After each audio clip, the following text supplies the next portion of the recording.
Осталось 2 дня до розыгрыша «Весна на НВК». А значит, зрители снова ждут призы и подарки. Самые главные – это мотоцикл, баня, беседка и многое другое. Первая праздничная «Весна» на канале состоялась в прошлом году. Тогда обладательницей главного приза стала Тамара Лыхина. В гости к ней отправилась наша съемочная группа. Победительница прошлого сезона «Весна» на НВК, выигравшая с рук дома, уже построила его у себя на даче и планирует летом сюда въехать со своей семьей.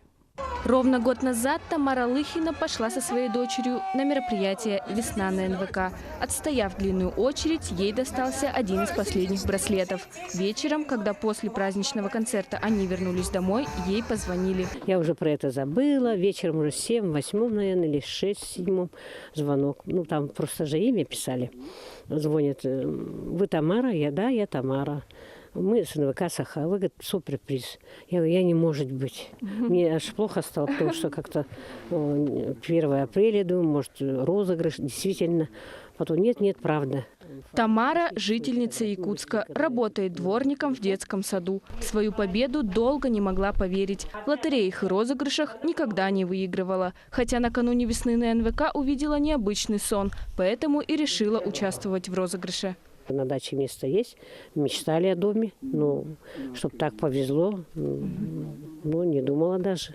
Очень обрадовалась. Так что девочки, мужчины, жители города Якутска, прошу приобрести билеты, чтобы выиграть что-то. Выигрыш хороший будет, весенний, опять на НВК «Саха». Всего один браслет решил судьбу Тамары. В этом году женщина намерена выиграть еще призы. Купила целых 4 брелока. А вдруг повезет? А вдруг я веранду выиграю? А вдруг я сру бани выиграю? Или одежду якутскую? Нынешняя акция состоится также 1 апреля, но на этот раз перед зданием НВК «Саха». Наших телезрителей ждут еще больше призов и сюрпризов. Кристина Якупова, Павел Пахомов, Якутск.